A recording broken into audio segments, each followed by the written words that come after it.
So the first thing I'm going to do is to prepare my apples. You can use a Golden Delicious. I used to be a pastry chef, so what I do, this is my old trick, I used to have to do the apple tarts all the time. I cut them into quarters, and then I remove the seed, come up around the edge, I just keep going with my little knife. You could also just use a peeler. This was just something that I did. Just one singular movement is kind of easy, repetitive. So Golden Delicious, these are, what are these called? This is an Italian apple. I don't remember. But you can use Granny Smith. Is a little tart, I think. Traditionally, I think maybe the Golden Delicious is my favorite for these apples. Apple cake. I've also done it with peaches, which is kind of fun. The cake by itself is really lovely. It's an oil-based cake instead of butter. And I think that also makes it really easy to use. And sometimes, in the olden days, they would just use the extra virgin olive oil because that's what they had.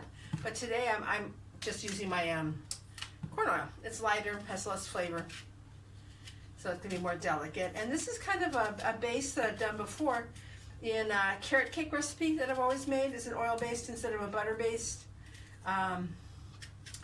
I do brownies sometimes with oil. You could substitute it. It's 3/4 the amount that you would use of butter, so it's also a little less oil. See, this really doesn't take very long at all.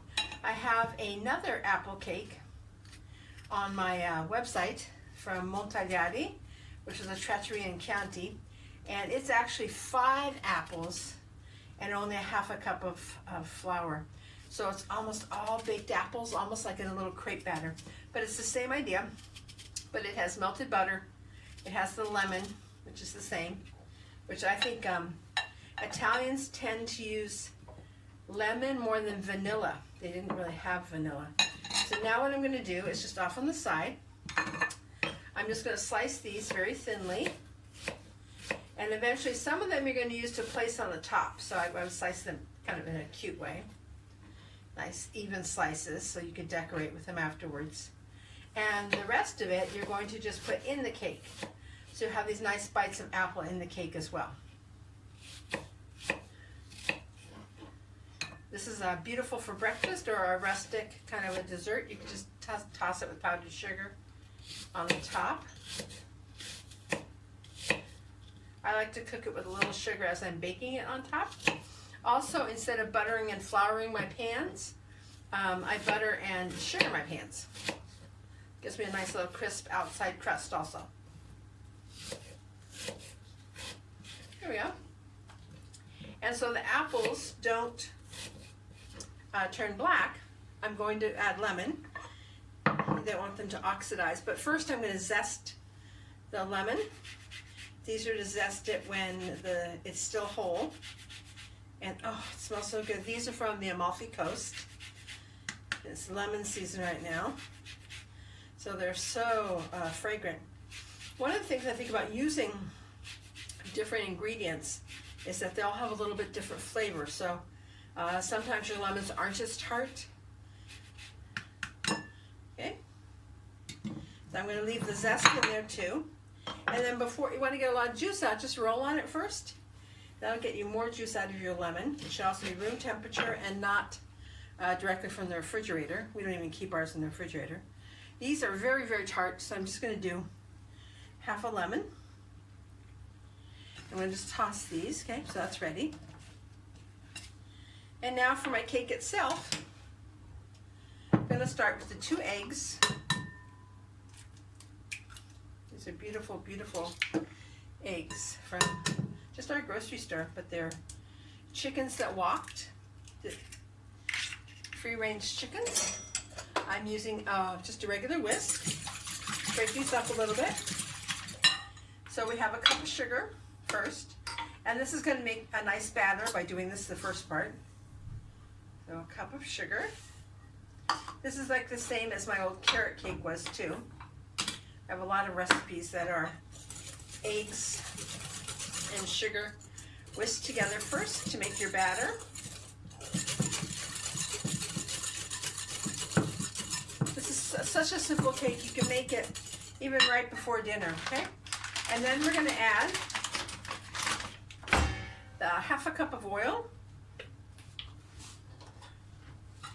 Again, this is corn oil. I think it's mild and doesn't really have any flavor, so that's good. This is going to give us our kind of our liquid base. I'll add the milk at the end as I need it, kind of. Oops. Okay, so that's a nice batter right there. Now we're going to add our cup of flour. And before I stir the flour in, I'm going to add the baking powder. The cup of flour. And of course here it's all 0-0 flour. If you're using an all-purpose flour, you could probably add even a little less, or you might need a little more liquid, okay? And then my baking powder, I brought this from America. In Italy, it's all in small containers. Okay. So that's nice to mix in with the flour first. And a spatula. Okay. That's it, that's our batter. And then we'll add a little bit of milk, but first we're going to add the apples. Once this is all blended, it's such a bright yellow because of these egg yolks too. It's really beautiful. And then it's going to have a little bit of lemon flavoring from the zest and the juice. Okay, and then I'm going to add about half, more than half maybe, of the apples. Make sure they're all nice and separated. Just leave myself some to put on top there.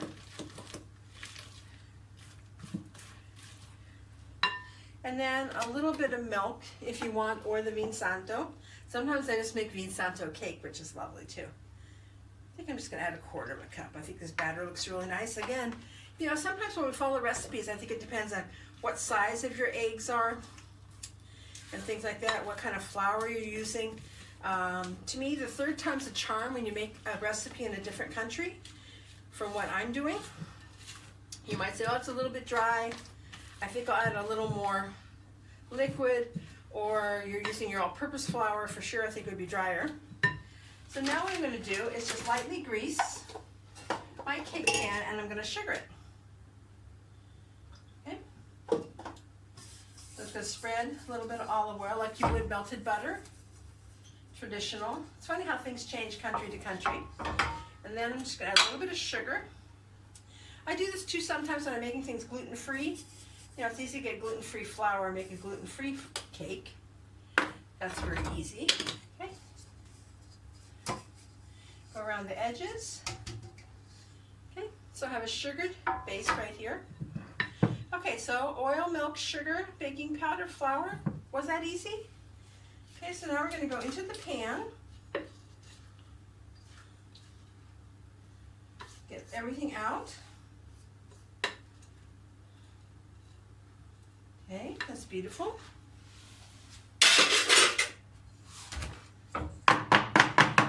Okay, and now I'm going to take the extra apples and make a design around the outside edge so that they're just kind of a pretty little design to bake in.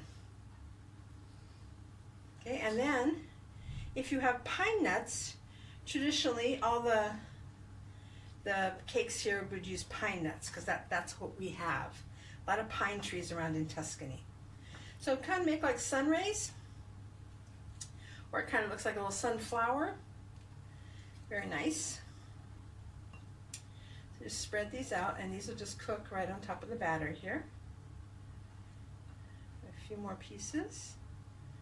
Place those in the middle.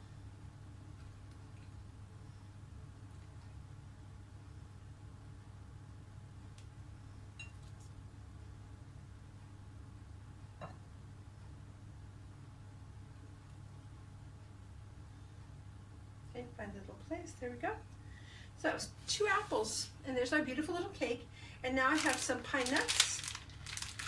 Pine nuts are very expensive, and we be careful. Have you ever had pine nut mouth, where you eat the pine nuts and then your mouth feels metallic afterwards? A lot of times those are from Chinese pine nuts. They're shorter.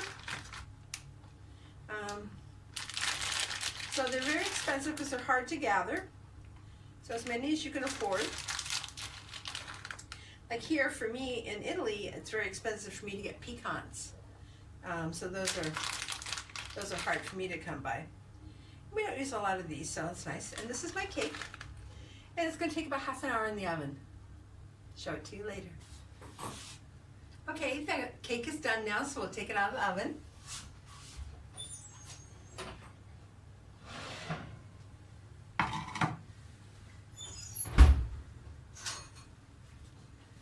Perfect.